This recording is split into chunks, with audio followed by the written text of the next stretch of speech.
Les había comentado, vamos a utilizar un poquito de esta clase para ir comentando sobre, o seguir profundizando en la semiología clínica que hemos estado observando. Vamos a darle un repaso a la clase. Recordemos que el síntoma, pues tenemos algunas definiciones.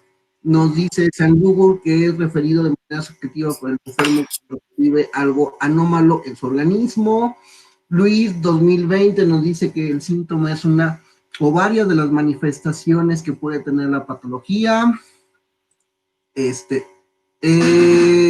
está proyectando mi imagen, verdad? Sí. ¿Ya proyecta la diapositiva? Ya. Ok.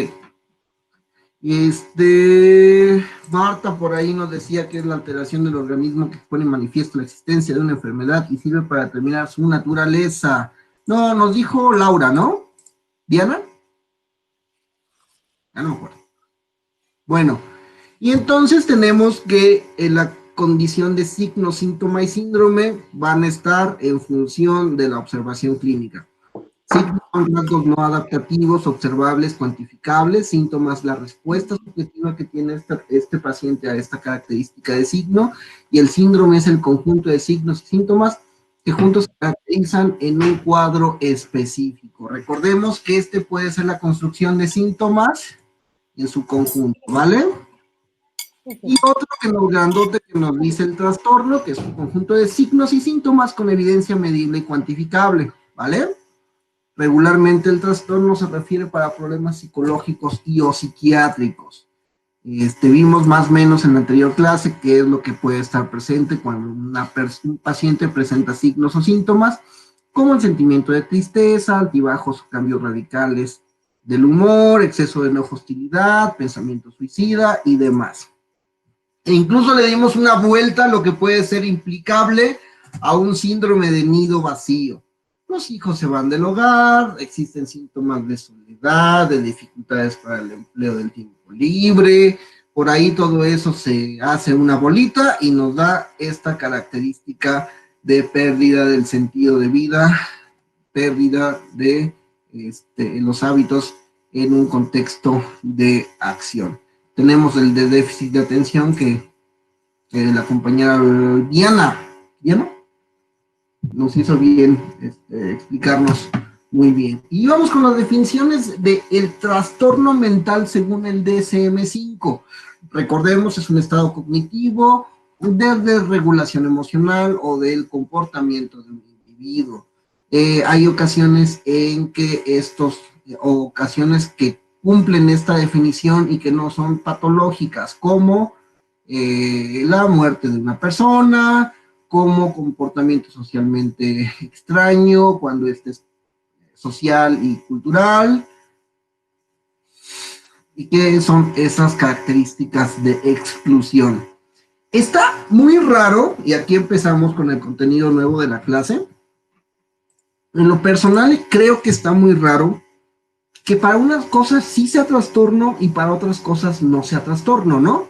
Entramos en el dilema, bueno, se puede estar medio embarazado o se está embarazado, bueno, no los hombres pues, pero o es o no lo es, porque de eso se trata la ciencia, ¿no? Porque de eso se trata el positivismo que hemos intentado como psicólogos tener, conservar, hacer y deshacer, ¿cierto? O somos o no somos, o existe o no está planteado. Qué curioso que si socialmente está bien permitido, se haga.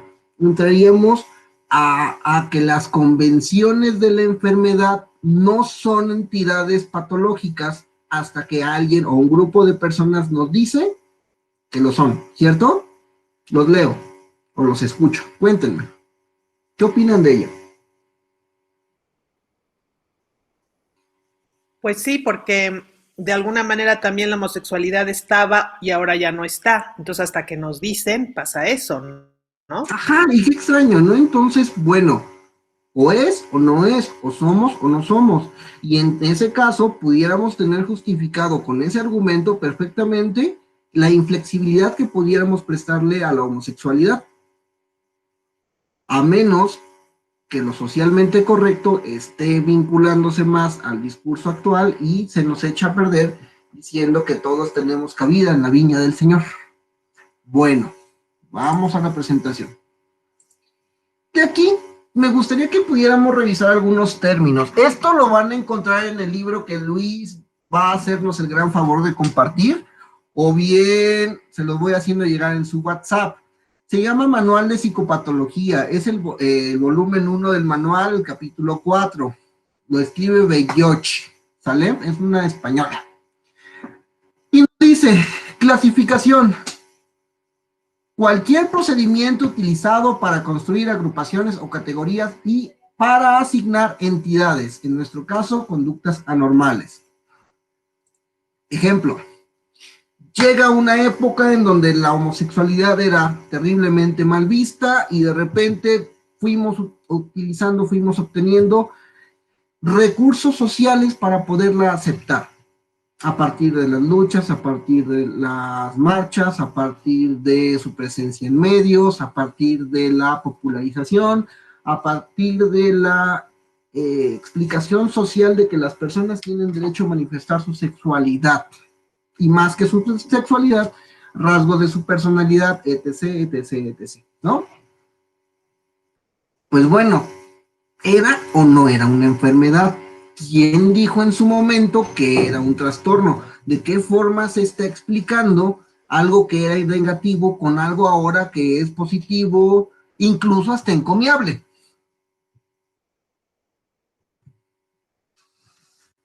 Pues cuando nosotros procuramos buscar un proceso de clasificación, es por eso, porque es una construcción de agrupación, es una construcción semántica, es una característica categórica que nos va a permitir agrupar y dar definición a estas entidades. ¿Se entiende? ¿Por qué es lo problemático aquí? Era un trastorno de la personalidad, exacto. O sea, ¿qué nos decía que una personalidad era positiva o no? ¿No? Bueno. Pero, profesor, lo que no me queda claro es, por la clasificación, por la mera clasificación ya no se considera, no me queda claro. No, actualmente ya no se considera porque los manuales te dicen que ya no es atribuible a un trastorno, que ya no es atribuible a una desviación de la personalidad, que ya no es atribuible a un proceso patológico de trastorno de la personalidad, como nos dice, ¿cómo te llaman, mujer? Chavo, babo, chavo. Rocío. Rocío. Rocío. Como nos dice Rocío, ¿no? En el chat. Sino que ahora el discurso social es ese, el discurso social es, mira, es aceptable y vamos a aceptarlos como tal, ¿vale? Ok, gracias. La clasificación en este sentido es observar la realidad, categorizar esa realidad y poderla discriminar y poderle asignar características. Eso es lo que hace la psicopatología.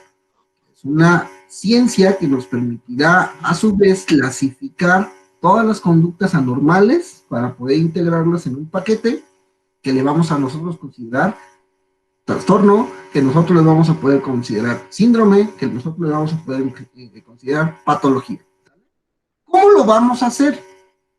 A partir del estudio taxonómico, ¿sale?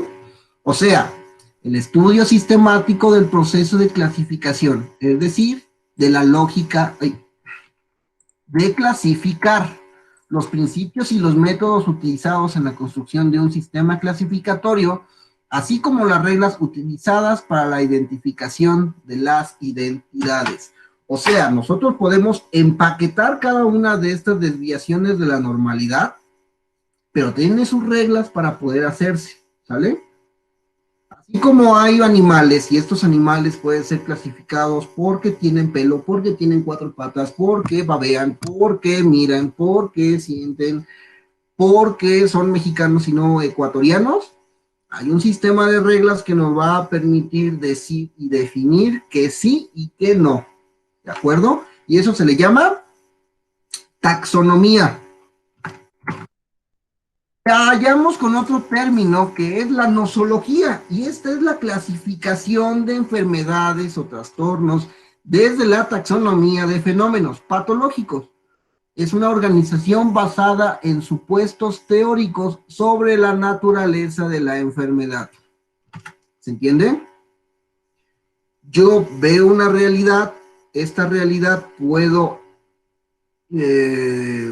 diferenciarla porque no es normal o la encuentro anormal, y a partir de una taxonomía muy clara voy a clasificarla. Yo pueda tener argumentos, condiciones precisas y específicas en su administración. Esa entidad es una entidad nosológica. ¿Por qué? Porque me va a permitir darle una estructura clara y específica a mi clasificación taxonómica patológica. Me parece muy parecido las dos. Sí, de hecho son similares y por eso teníamos que ir poco a poco. Veamos la computadora. Una clasificación va a ser similar a la imagen de la izquierda. Tenemos cuerpos geométricos, tenemos múltiples situaciones de figuras que cumplen con criterios, que cumplen esquinas, que cumplen lados, que cumplen superficies, que cumplen volumen. Y esas las vamos a ir clasificando y vamos a permitir que esa clasificación las agrupe y las agrupe en familias, ¿vale? Y tenemos prismas, pirámides, cilindros, conos y esferas de múltiples tamaños, de múltiples características, con múltiples criterios específicos. ¿Cómo desarrollar esos criterios? Se llama taxonomía. ¿Por qué? Porque bien tenemos la realidad explicada. Esta realidad vamos a decir que solamente se van a agrupar en uno y en otra forma de alguna y otra característica específica. Clasificación y taxonomía es entidad nosológica, ¿sale? O sea, vayamos a la clasificación de las pirámides. Las pirámides taxonómicamente pueden ser llamadas pirámides si algún lado de un cuerpo geométrico con volumen va a terminar en una sola arista, en una sola punta. En ese caso, si bien estamos cumpliendo, no es un cono porque es el lado de múltiples aristas, de por lo menos 3 aristas, que es la pirámide más sencilla. No podría haber una pirámide de 2 lados que converge en una arista, porque si no sería una figura en 2 dimensiones. Cada una de esas formas de exponer una regla se llama taxonomía. ¿Qué entra, qué no entra? ¿Qué sí y qué no? Más o menos, los leo. Yo sí. Cuéntame.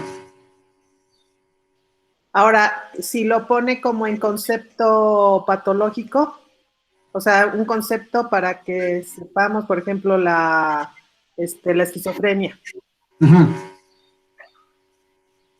La esquizofrenia, vamos a tener por lo menos 3 subtipos de esquizofrenia.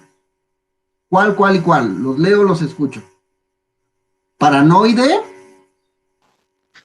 Catatónica. Ok. Esquizotipia. No. Esquizotípica, perfecto. No es el término, pero estamos en ejemplos. La catatonia es que las personas no se mueven y se quedan friseados, como por 2, 3, 4, 5, 6 horas, 2 días, 2 semanas, ¿no? La paranoide es que se mueven mucho y piensan que los van a matar, piensan que los van a comer, piensan que los van a acechar, que los están acechando. ¿Cómo que una persona se quede sin movimiento a que otra persona haga mucho movimiento tiene la misma naturaleza o está en la misma familia de patologías? Porque es una entidad nosológica la esquizofrenia. Porque la taxonomía de la entidad patológica es la desconexión con la realidad.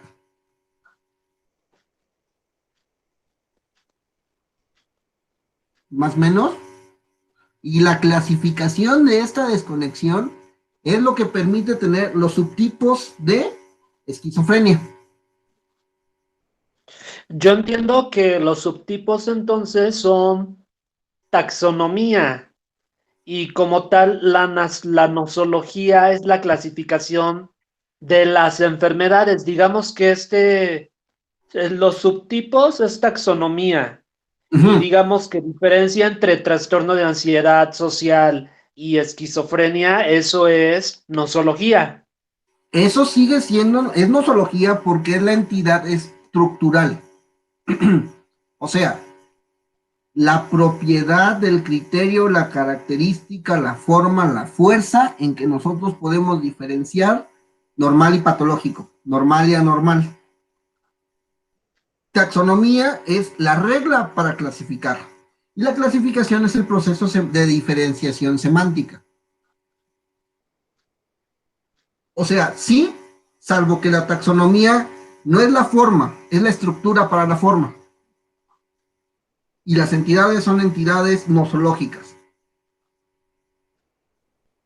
Que entonces taxonomía es la regla para clasificar y la nosología, Es el resultado de esa clasificación, del uso. ok, perfecto, ¿Vale?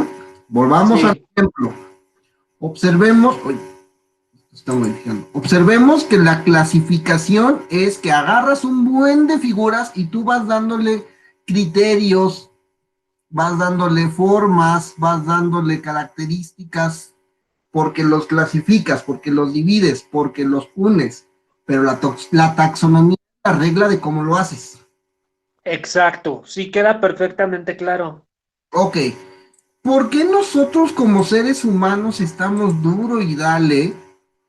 Pues porque eso nos permite tener clasificando, ordenando, criterizando, diferenciando. ¿Qué a poco tanta necesidad de chisme, tanta necesidad de discriminación? ¿Por qué solo es o chayos o fifís? Pues porque esta manera de clasificación nos va a permitir ofrecernos una visión coherente del mundo. Recuerden lo que hemos estado viendo en el contenido de las sesiones hasta el momento. Buscamos coherencia, buscamos congruencia, buscamos lógica dentro de la observación de lo normal y lo patológico. Y recuerden los ejemplos de clase. Masculino de 37 años, nunca casado, nunca comprometido, sin novia. ¿De qué vamos a sospechar? ¿De qué? Homosexualidad, De que es un hombre completo, de que es un hombre que ha llegado a todas las... No, de que el muchacho es homosexual. ¿Por qué? Porque es la lógica que nos permite entenderlo, ¿sale? Quizá claro. a partir de prejuicios, claro, pero el prejuicio es el juicio más rápido que tenemos nosotros, ¿sale? Por Sí, eso desde luego. aparece antes del juicio. Y bueno, ¿qué nos dice Belloch sobre la taxonomía de la clasificación psicopatológica? ¿Qué debe de cumplir esta clasificación? ¿Cómo se debe de ordenar? Uno, aporta nomenclatura y terminología que facilite la comunicación y favorezca la fiabilidad. Estamos en no sabemos nada de carros, nos compramos un carro de oportunidad que se nos hizo fabuloso porque siempre habíamos querido el bochito Volkswagen que un amigo me lo vendió en 4,000 pesos y cómo decirle que no a eso, ¿no? Entonces, ¿qué creen? Pero yo no sé nada de coches, solo sé que me gustan los bochos.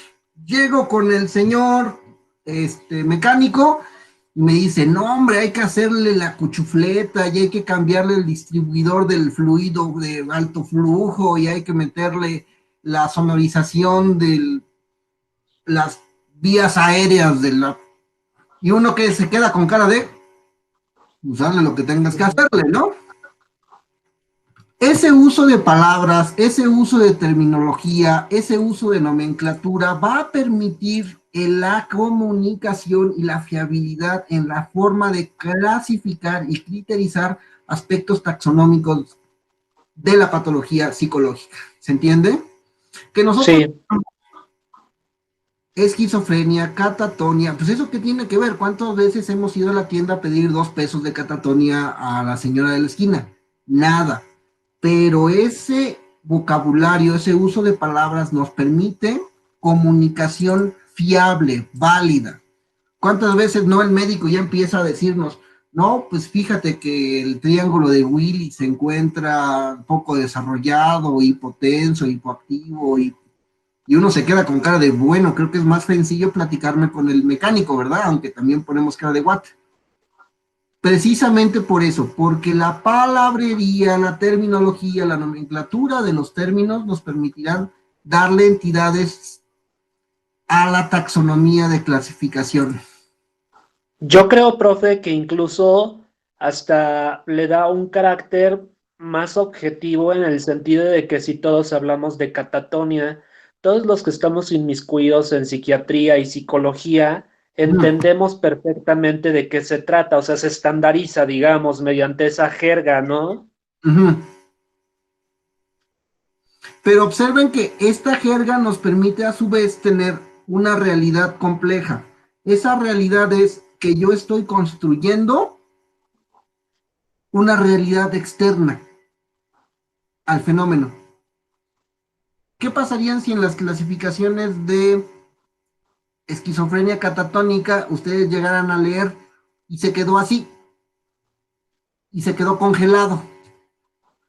En las clasificaciones aparece, utiliza un tono hipoactivo de fuerza física, de tono muscular, similar o parecido a congelarse, porque se debe de explicar, pero todo Claro. lo anterior es necesario para elaborar el concepto, para elaborar el, ¿cómo explicarlo? Para elaborar ese elemento artificial que nos sirve alejarnos del fenómeno y volvernos el observador. Continuemos. B. Servir de base acumulativa de documentación e información sobre cada categoría clínica. Cada uno de estos aspectos taxonómicos me permitirá a mí acumular información sobre su manera específica de división, de semántica, de categorización. C. Suministrar información descriptiva de cada una de las entidades clínicas básicas. La taxonomía nos exige describir la entidad clínica básica, decir específicamente la manera en que se comporta ese fenómeno. No a lo mejor contabilizándolo, sino mejor dicho, siguiéndolo, expresándolo. B. Permitir hacer descripciones desde una perspectiva longitudinal. ¿Ok? Es una situación, pongamos, nido vacío.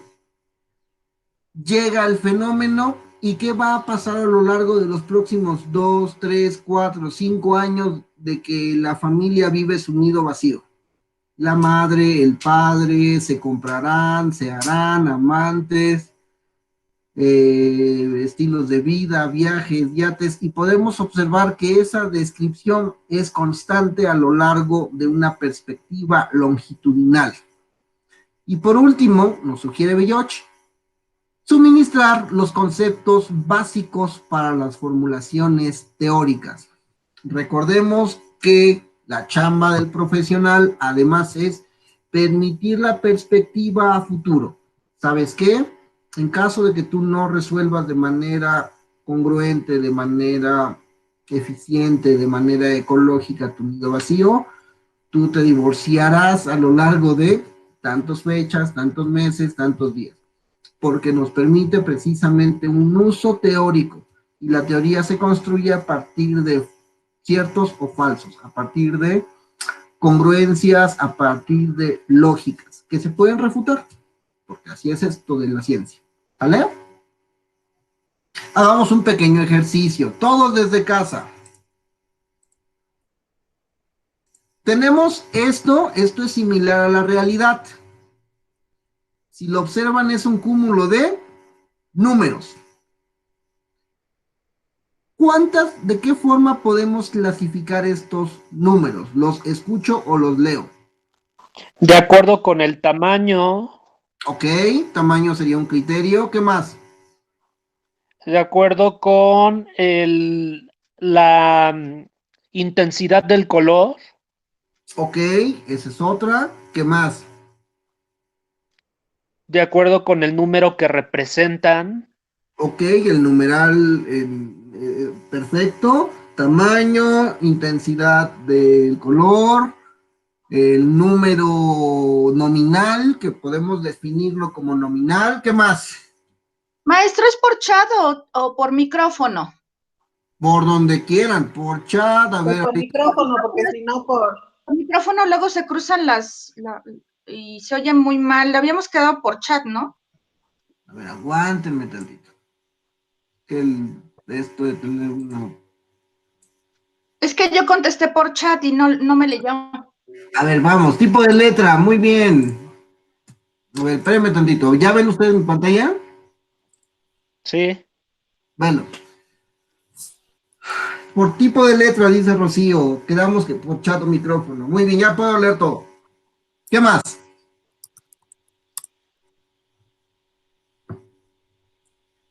Si queremos ser más exquisitos, podríamos ponerle por espacio, podríamos poner por tipo de letra, podríamos poner por lejanía, ok. ¿Qué más? Por orientación. A todo eso se refiere con una clasificación taxonómica, ¿de acuerdo? ¿Cómo es que estamos criterizando? ¿Cómo es que estamos clasificando? En este momento, por cualquier característica física atribuible en su descripción. Bueno, pongamos reglas de cómo va a estar esa descripción. Vamos a observar este fenómeno a partir de la descripción del tamaño, de la intensidad del trazo, del tipo de trazo, de la distancia entre uno y otro trazo, una y otra entidad que vamos a referirlo a partir de hoy como número. Y esta característica a su vez nos permitirá observar que no solamente existen estos números, sino se diferencian de otros. ¿De qué otros se diferencian?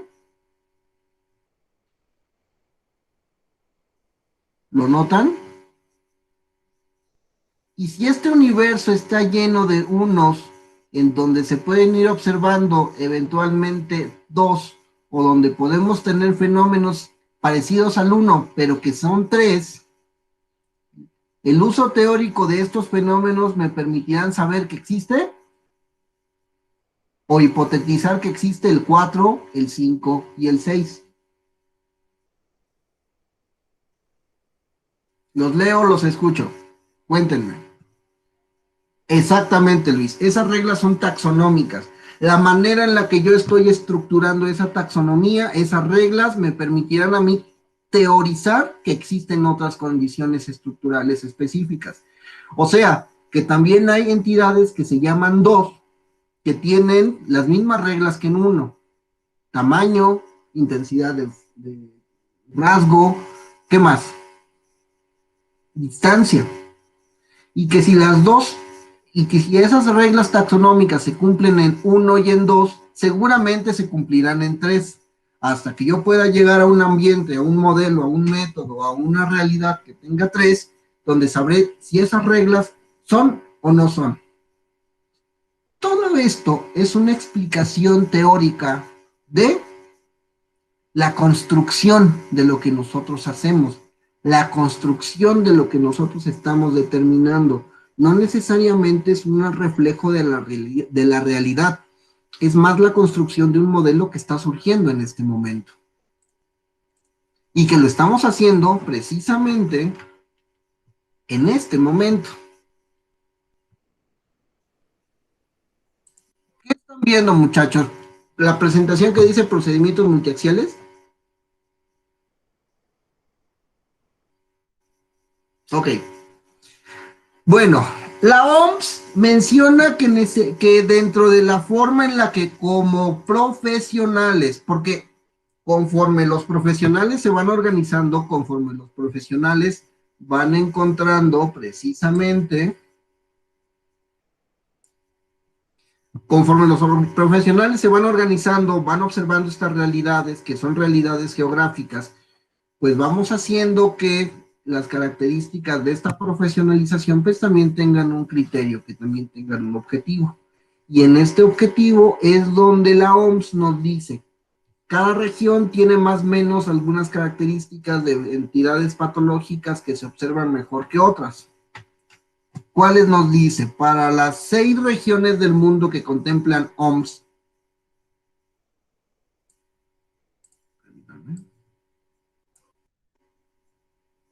para las 6 regiones del mundo que contemplan OMS, las que siempre se van observando constantes son un síndromes psiquiátricos, trastornos físicos, cursos de enfermedad, trastornos de la personalidad, estresores psicosociales específicos, duración de la enfermedad, funcionamiento adaptativo actual, características de CI o retraso mental y retardos evolutivos específicos. Las entidades nosológicas constantes en estos síndromes, en estas características patológicas, son conformados por estos criterios según OMS.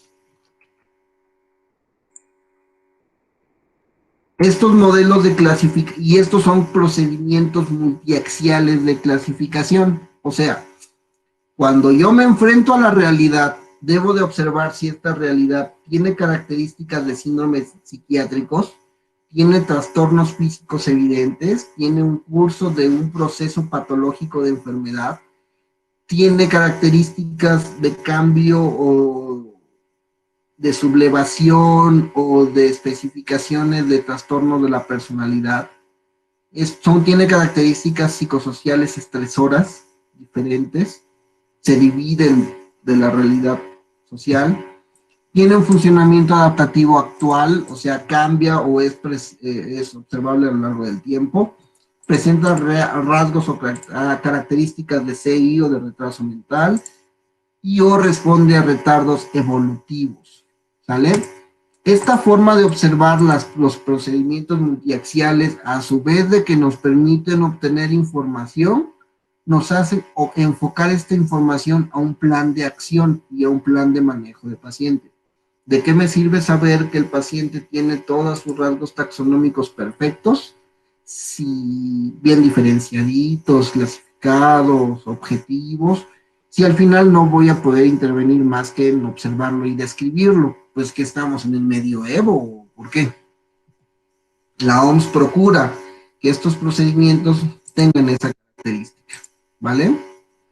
¿Qué les parece si observamos específicamente, claramente, cómo se está dando un trastorno del estado de ánimo llamado episodio depresivo mayor?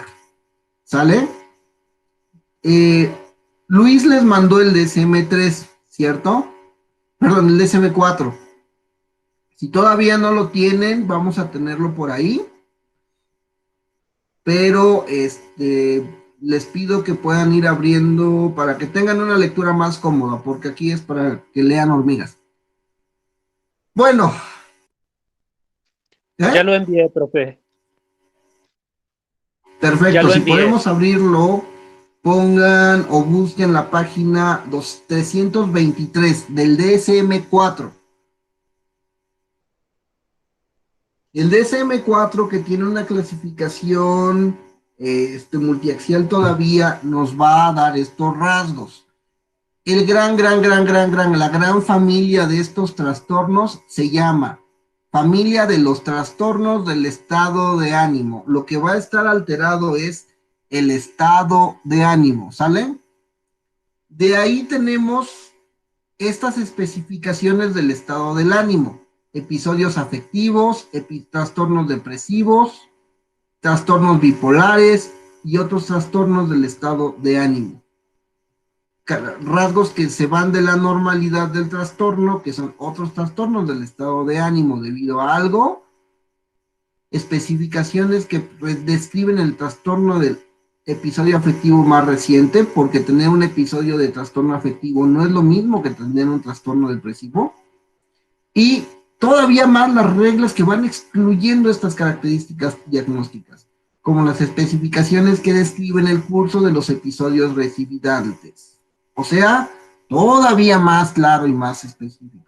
¿Observan cómo el DSM-5 cumple con los criterios taxonómicos? Vamos de lo general a lo particular y vamos cada vez con las particularidades que permiten describir la regla que excluye a la misma regla. Veamos la página 326. ¿Qué está describiendo en el trastorno?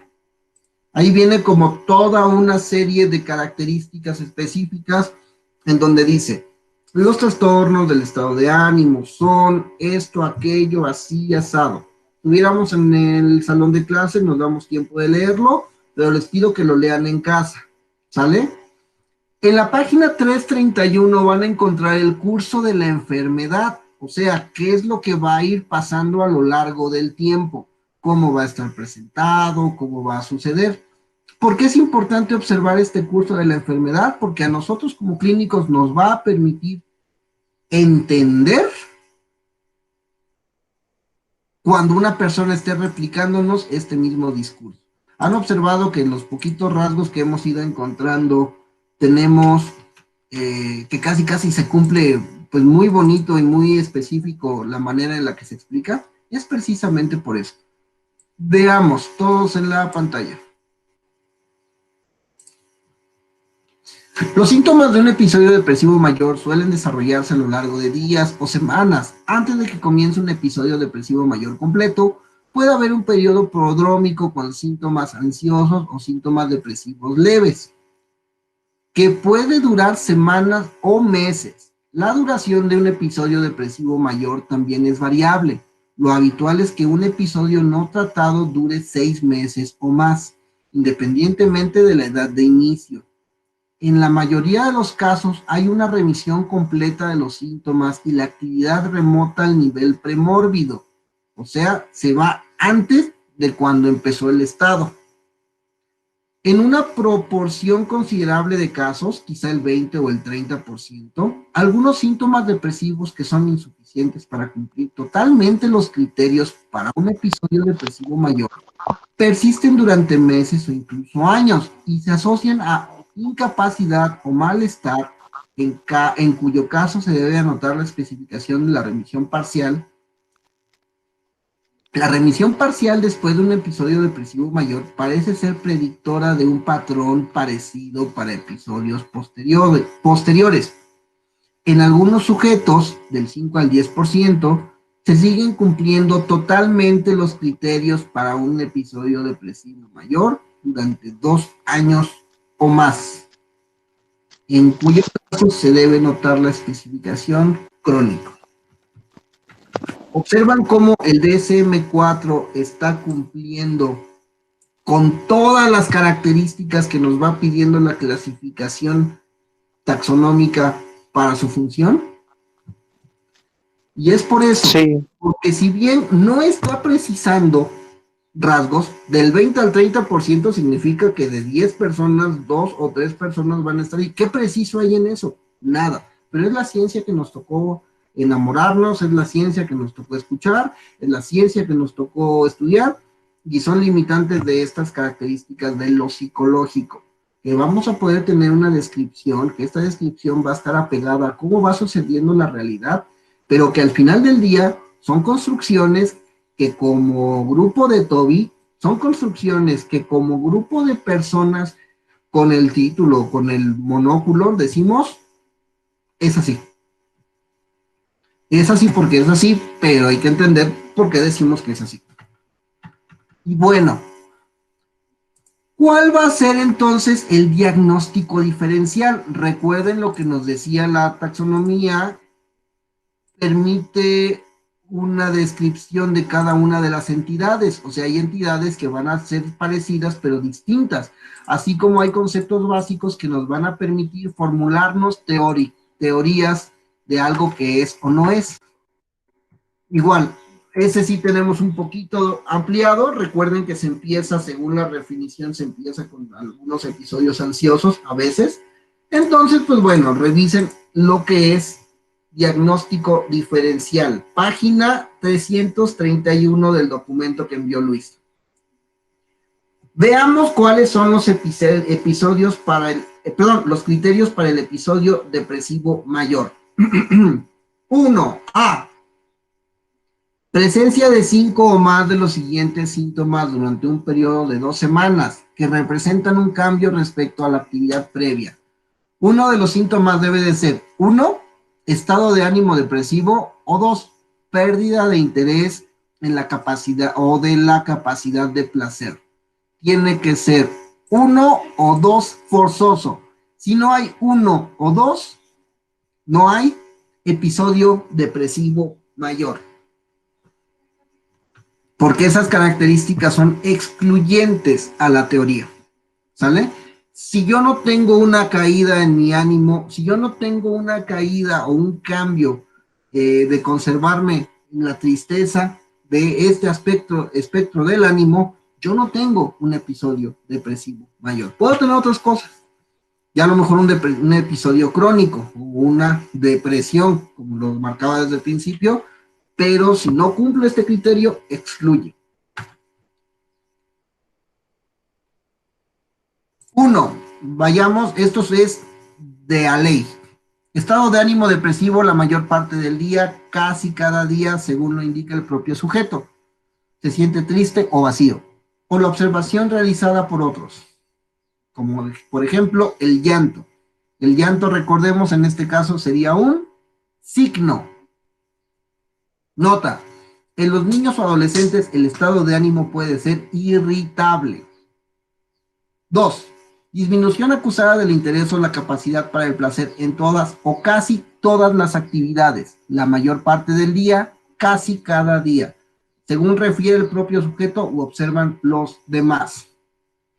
Y estos son opcionales, aunque no necesariamente opcionales. 3.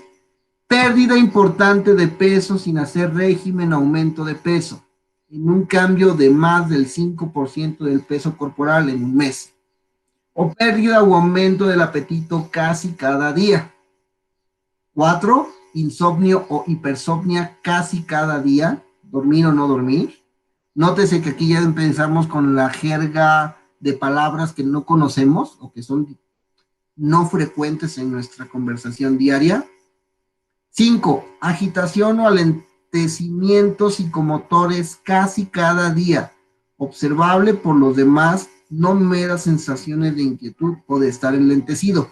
La persona camina lento, camina frágil, camina despacio. Hasta parece que está imitando a López Obrador. 6. Fatiga o pérdida de energía casi cada día. 7. Sentimientos de inutilidad o de culpa excesivos o inapropiados, casi cada día. No los simples autorreproches o culpabilidad por el hecho de estar enfermo. No, hablamos de inutilidad, de culpa clara y precisa. 8. Disminución de la capacidad para pensar o concentrarse o indecisión casi cada día. Aquí observamos esta característica longitudinal. En todos los demás criterios siempre aparece casi cada día. El tiempo nos permite observar esta entidad patológica de la misma manera. 9. Pensamientos recurrentes de muerte. No solo temor a la muerte, ideación suicida recurrente sin un plan específico o una tentativa de suicidio, un plan específico para suicidarse, como lo habíamos dicho anteriormente. Criterio B. Los síntomas no cumplen con los criterios para un episodio mixto, o sea, criterios de exclusión del episodio mixto. C. Los síntomas provocan malestar clínicamente significativo, deterioro social o laboral o de otras áreas importantes en la actividad del individuo. Por este sesgo específico, si yo no me veo deteriorado en todos los demás aspectos de mi vida, no tengo depresión. Quizá un rasgo de tristeza, pero no para el episodio depresivo mayor. D. Los síntomas no son debidos a efectos fisiológicos directos de una sustancia, drogas o medicamentos o una enfermedad médica. Y los síntomas no se explican mejor por la presencia de un duelo, los síntomas persisten durante más de 2 meses o se caracterizan por una acusada incapacidad funcional, preocupaciones mórbidas de inutilidad, ideación suicida, etcétera, etcétera, etcétera. Notamos ahora cómo DSM-4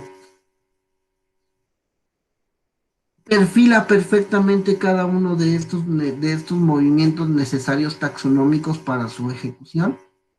De esta manera podemos conceptualizar mejor las enfermedades que van apareciendo y poder ir diferenciando un signo que para nosotros es evidente a hacerlo parte de un síndrome, a hacerlo escucha de un síntoma y poder explicarlo específicamente como una entidad psicopatológica.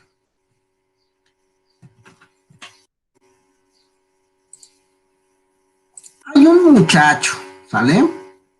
Que se llama, o se llamaba porque ya falleció, Thomas Szasz. Este señor hizo una obra, la obra se llama El mito de la enfermedad mental y la fabricación de la locura. Esta persona se puso a trabajar, se puso a complejizar todo lo que nosotros hemos estado diciendo ahorita. Oye, pero date cuenta. Hola Martita, buenos días. Pero date cuenta, cada una de las características que está ocurriendo en este momento son dadas por las personas que están detrás de la bata, son dadas por las personas que están en el otro lado de la enfermedad o de lo que ellos llaman enfermedad. Y parece ser filosóficamente que esta enfermedad es la construcción de lo que dicen las demás personas que dices, ¿no? Pongamos un ejemplo actual. Coronavirus. Chan, chan, chan. ¿Es tan mortal la enfermedad? ¿Es tan real que tengamos que aislarnos en nuestras casas? ¿Es tan específico que tengamos que estar atrincherados, sin salir, sin trabajar, sin salir a comprar, sin desarrollar lo que nosotros consideramos vida? Los leo.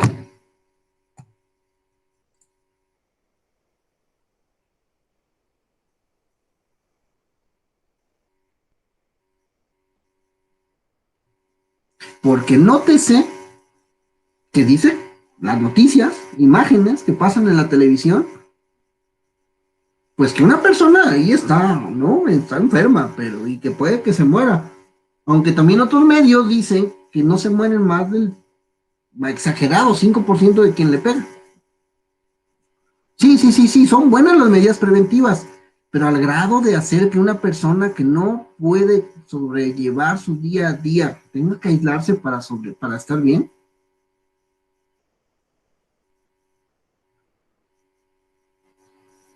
Disminuir el sistema inmunológico.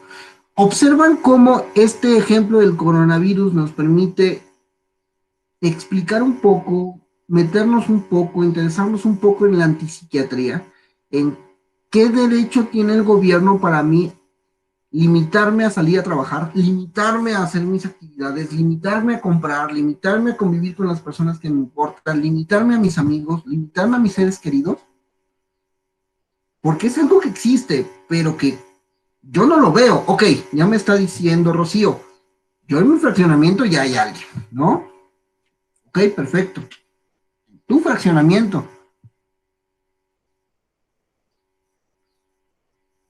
Tenemos que protegernos todos, por supuesto. Hay que confiar en los sistemas de salud, hay que confiar en las características de convivencia de la sociedad. Me queda clarísimo. Pero nótese que una persona que vive en esquizofrenia, que se le aísla en un hospital, que se le pone una camisa de fuerza, que se le inyectan medicamentos para tenerlo sedado, pues él cómo vive desde su perspectiva, desde su trinchera, la forma en la que los otros perciben su enfermedad mental. Es complicado, ¿no? O sea, ahorita lo vemos porque sí, y repito, solo estamos agarrando el tema del coronavirus para poder ejemplificar rasgos de la antipsiquiatría y sobre todo de las ideas que nos menciona Thomas Szasz. El que nos dice, mire, el concepto de enfermedad mental es un concepto, punto. ¿Por qué? Porque lo que está describiendo es una conducta perturbadora, una conducta que a mí me espanta, una conducta que a mí me saca de onda, una conducta que yo no estoy acostumbrado a ver. Sí, y es muy inhumano.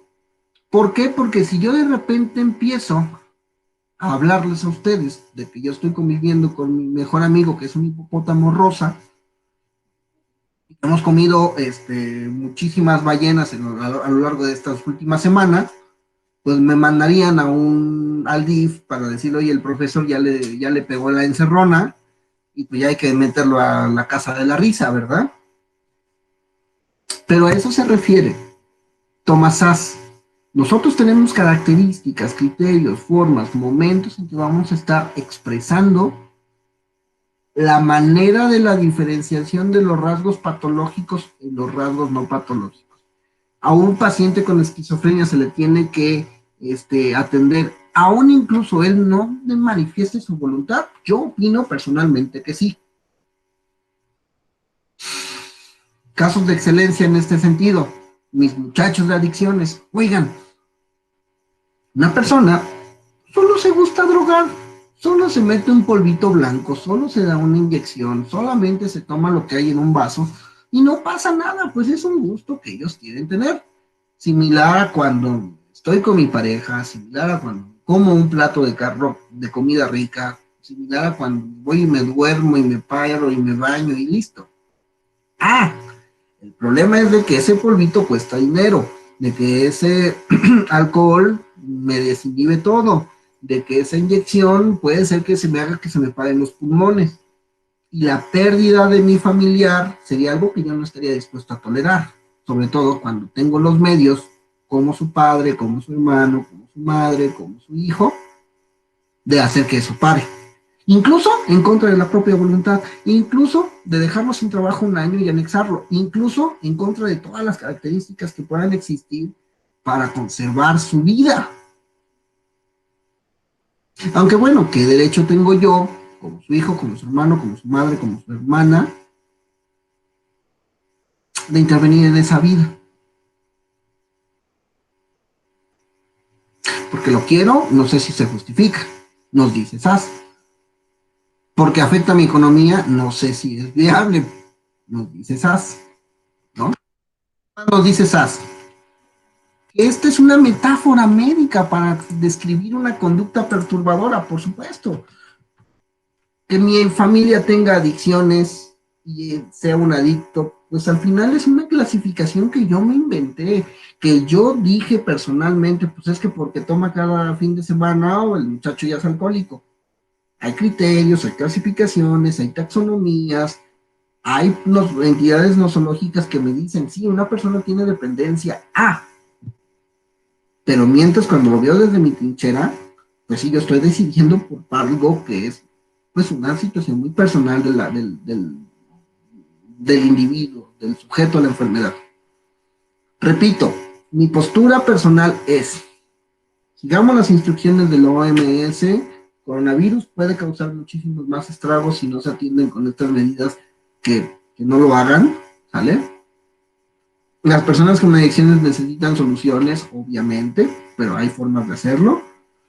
Pero es lo que nos dice Szasz, es un movimiento antipsiquiatra que permite incluso el avance. Que nosotros podamos salir de nuestra estructura taxonómica nos permite a su vez ampliar la estructura taxonómica, ampliar el criterio, la conceptualización, la manera en la que se está dando esto. ¿Vale? ¿Qué más nos dice Szasz?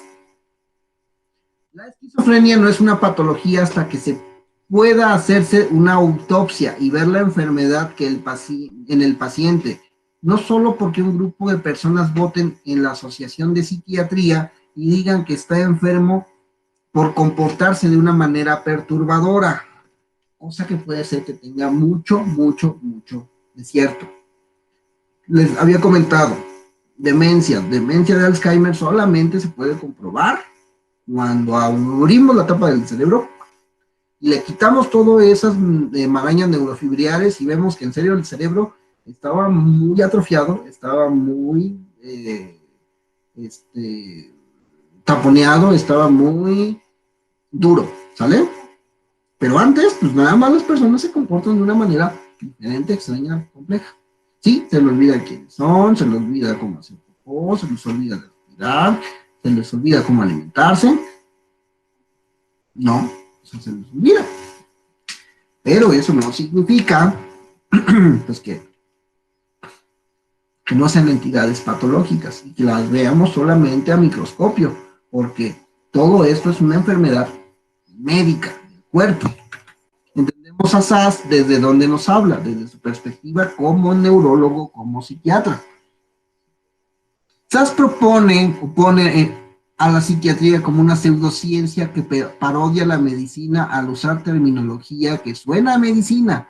Ve a esta como una forma de control social y critica la actuación del Estado en la manera de solicitud del tratamiento. El paciente es el único legítimo, ahí me equivoqué, disculpen. El paciente es el único legítimo para que solicite un tratamiento. Para el autor, suicidarse es un derecho y la hospitalización involuntaria algo similar al encarcelamiento sin motivo. Más o menos, con este brevario asaz, damos por terminada la antipsiquiatría. Que en general es padre, pues, porque nos permite verlo de otra perspectiva. Sí, puede atentar contra la suya y contra la de otros, pero, repito, mi postura personal es que la entidad describe o se describe de una manera adecuada. Qué curioso que en el 3047, ahora las personas que hoy comparten los rasgos de esquizofrenia sean a las personas que no las compartimos, esas personas que podrían ver como patológicos. Y puede llegar a ser. Pues chequen, como mexicanos, hacemos cosas bien extrañas. Comemos chile, que nos pica, que nos hace llorar, que nos causa dolor. Muchachos, eso es visto desde otras culturas, pues es terrible. ¿Por qué? Porque cómo estás haciendo, es como si agarráramos un cuchillo y estuviéramos duro y dale en la comida, en el desayuno y en la cena. Está de locos, ¿no? Sí, pero ¿cómo es que llegas al placer a partir de eso? Complicado, son rasgos culturales. Un suizo nos va a decir precisamente eso, que porque es que al mexicano le gusta sufrir. Pues sí, nos gusta sufrir porque es bien rico. Eh, Buen comentario de Maru, pues si nos vamos así a, sobre todo la parte del multiaxial que nos permite decir más o menos en una escala nominal qué tan bien o qué tan mal estoy, pues ahí es donde la tengo, ¿no? Ahora bien, ¿qué les quiero proponer para el examen, muchachos? Ahí va.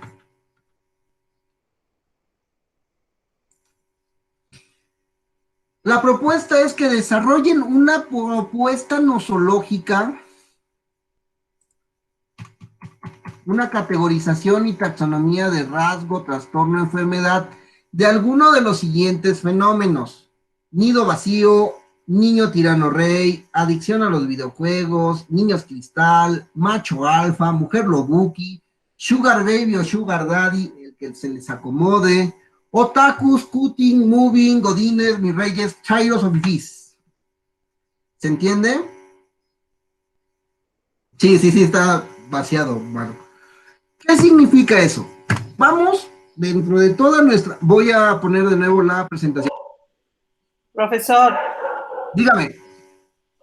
sí está muy bien porque nos ejercita mucho, pero podríamos que usted nos diera alguno de estos y ya no tomarlo nosotros con ejemplos para guiarnos. Por ejemplo, si usted escoge niños cristal, que nos diera más o menos una guía para nosotros desarrollar los demás que escojamos. Perfecto. Y ahorita voy a dar el ejemplo. No se me preocupen, ¿va? Miren, aquí está mi ejemplo, pero les explico antes la actividad. Estas son entidades de qué no lo sé. Esto es cultura popular, muchachos. Esto es algo que ocurre en la calle, en el barrio, ¿ok? ¿Por qué? Porque todos hemos tenido una plática de ay, pinche chairo, disculpen la palabra. Ay, bendito bifi, disculpen la palabra. Ay, ese es bien godines. Ese muchacho se cree un mi rey. Esa lobuki. Y bla, bla, bla, bla, bla. ¿Cierto o falso? Los leo. Espérenme, chat. No lo puedo leer.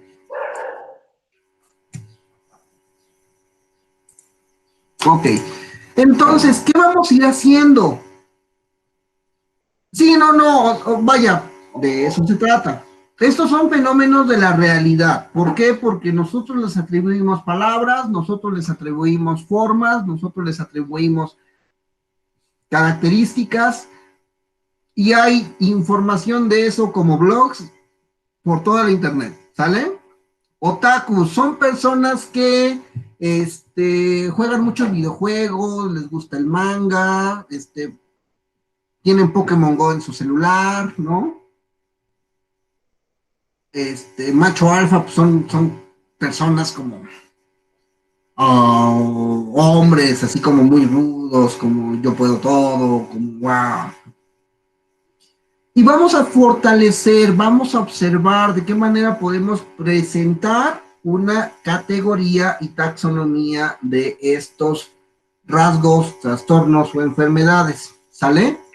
Estos son algunos ejemplos y a lo mejor alguien me quiere decir, mira, yo me gustaría hablar de un aspecto de la realidad que son los hombres lobo, ¿no? Entonces, los hombres lobo tienen estas y estas y estas características, y los hombres lobo a su vez pasan así a lo largo de los días, y es un ciclo de 28 días, en donde cuando se refiere a taxonomía numérica es lo que pudimos ver aquí, Rocío. Si observas, tenemos aquí características que van de manera ascendente. Criterios, criterio A, B, C, D, es una taxonomía numérica. Similar a la que está presente de esta manera. Criterios que se van clasificando en estructuras para su explicación específica. Por ejemplo, criterio A para ser un hombre lobo. Debo de ser mordido por un hombre lobo anteriormente, ¿no? Criterio B para un hombre lobo. Le debo de tener terror a las cucharas de plata. Criterio C para ser un hombre lobo. Debo tener mucho pelo, ¿no? Y así, estructuralmente, aunque hay hombres lobo que no tienen pelo, pero no hay hombres lobo que no pueden ser mordidos por otros hombres lobo. Me escucho muy raro, pero precisamente quiero que sea ese tipo de ejercicios, ¿sale? Con algunos de estos fenómenos, si quieren podemos poner otro, como el de los hombres lobo que acabo de decir, ¿sale? Veamos cómo más o menos se esperaría el desarrollo de esta actividad.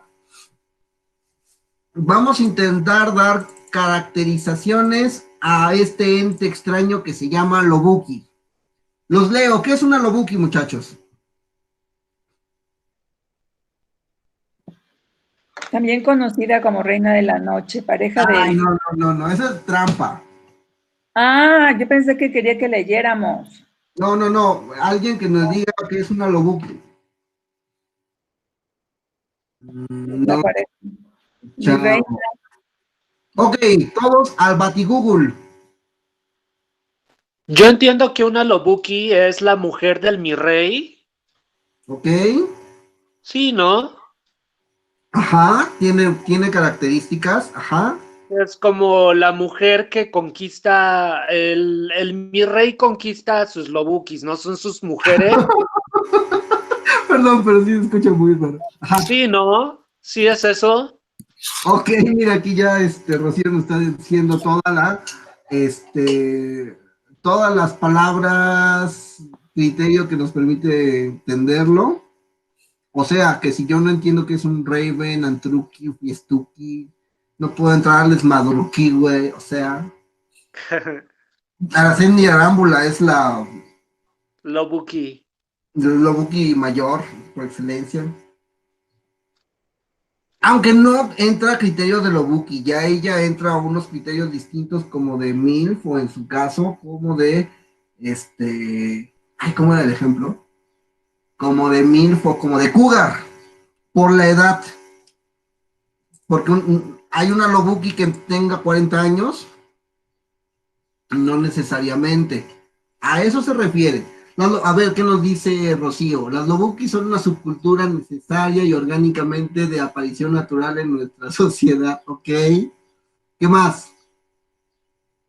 Perdónelo, ya ves que soy re malo. Me había puesto hasta tu nombre en la mano. Voy a caerlo.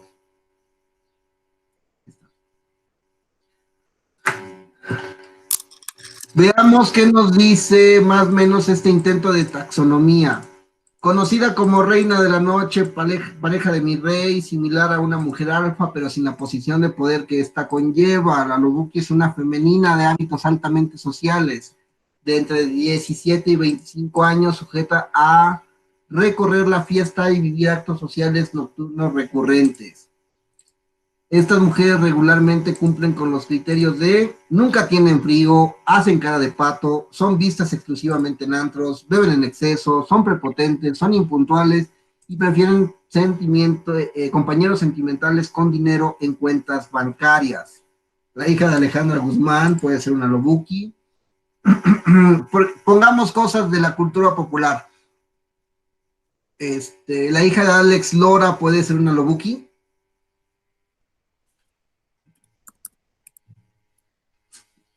Puede, aunque no cumple todos los criterios.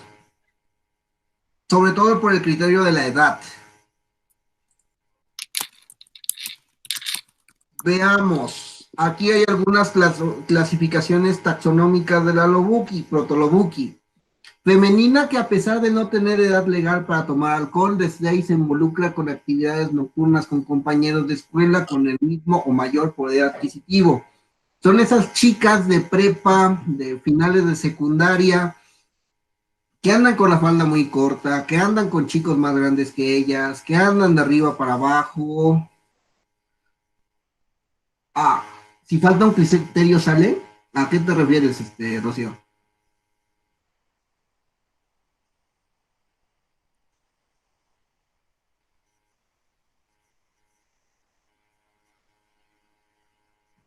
A que si falta un criterio ya no se le considera Lobuki, solo un criterio o 3 o 4. Recordemos cómo vienen los criterios del DSM-4, del DSM-5. No son excluyentes, salvo los que son excluyentes. Puede haber una Lobuki que ande tapada o que no enseñe pierna, muslo o busto. Difícilmente. Ok. Porque serían otro tipo de características. Uh-huh. Pero todas esas características son las que necesito que vengan precisamente en el trabajo. Pues es una página, nada más, una cuartilla. O una descripción o una agregación al segmento. Todo esto es, sí, un chiste, porque es un chiste, pero nos permite observar qué estamos pensando para dar criterios sobre qué característica de la realidad que queremos diferenciar de lo normal y de lo anormal. ¿Sale? Por ejemplo, digamos con el ejercicio. Lobuki viajera. Es una vacacionista femenina que solo se comporta fiestera en salidas escolares, vacaciones lejos de la supervisión de los padres, regularmente manifestado solo en playas externas. Son esta chica que cuando se va de viaje escolar, hace puras cosas raras. ¿Puede haber una Lobuki hombre? No. Porque cambia el criterio, porque el nombre o el término es específico y referente a el género. ¿Qué dijo, Getro? El criterio, ¿puede haber una Lobuki hombre? No, porque el género te da una característica de criterio, exclusivo o incluyente. En este caso, te excluye. Por ejemplo, veamos la Lobuki a lo largo del tiempo. Una Lobuki que se llega a casar y ya pasan 20 años, se convierte en una MILF. No especificaré qué es MILF. O una Lobuki que se llega a casar, pasan 20 años, pero además tiene un divorcio o múltiple divorcio, se convierte en una cougar. Y tampoco voy a especificar en el término. Ay, profe, se sabe varios, ¿eh? Oiga, se sabe muchachos, varios, eso de la MILF. No pensé que lo supiera. ¿Queda más o menos el ejemplo? Sí. Y podemos utilizar alguna estructura que se encuentre aquí o que le quieran poner, ¿sale? El objetivo es que podamos hacerlo así. ¿Qué criterios van a existir? ¿Cómo vamos a definirlo? Es una característica que puede tener otros. Por ejemplo, hagamos el del Godín. Trastornos del estado de descripción de un ente en el ámbito social comunitario. Godín. Puede haber godines, godines alfa, subjefes de estación, subgerentes, y cada uno va a tener su descripción, su curso y su diagnóstico diferencial. Un godín de trinchera, y se vuelve gerente un godín hotelero que se vuelva gerente del hotel, ¿sigue siendo un godín? Sí, Pero ya se vuelve otro tipo de godín, ¿no? exacto. Del hotel, Especialidad. menos Y godines a su eso me casa. refiero con todas estas estructuras taxonómicas, ¿sale? Tenemos un aspecto de la realidad, esta realidad va a tener una clasificación, esta clasificación, si le damos orden a la taxonomía, nos permitirá observar rasgos y estructuras específicos que a su vez tendrán que ser explicados con una descripción, con un curso y con un diagnóstico que diferenciará una entidad de otra. Y estas nos darán criterios para observar cuándo ésta cumple o no cumple con estas características. No va a subir a la plataforma esto, ¿verdad, profe? Ya está en plataforma, muchachos. Gracias.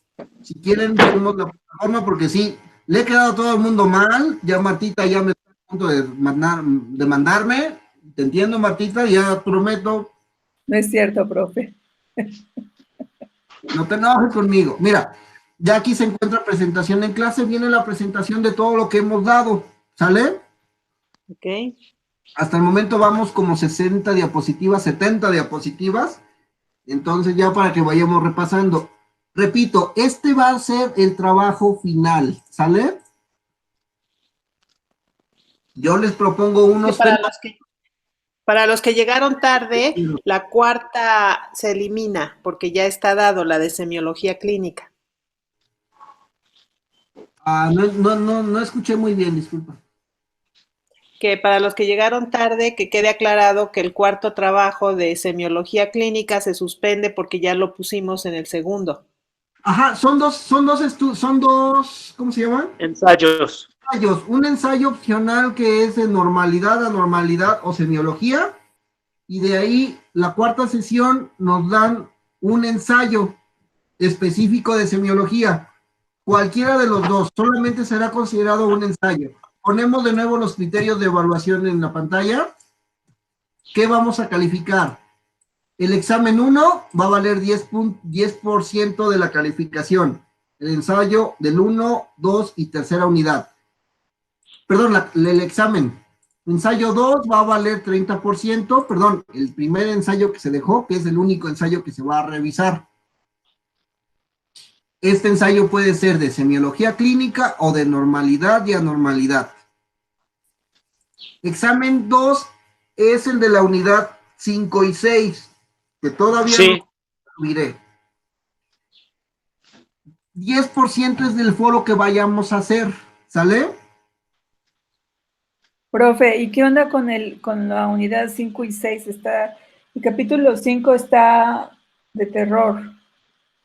Mucha estadística que...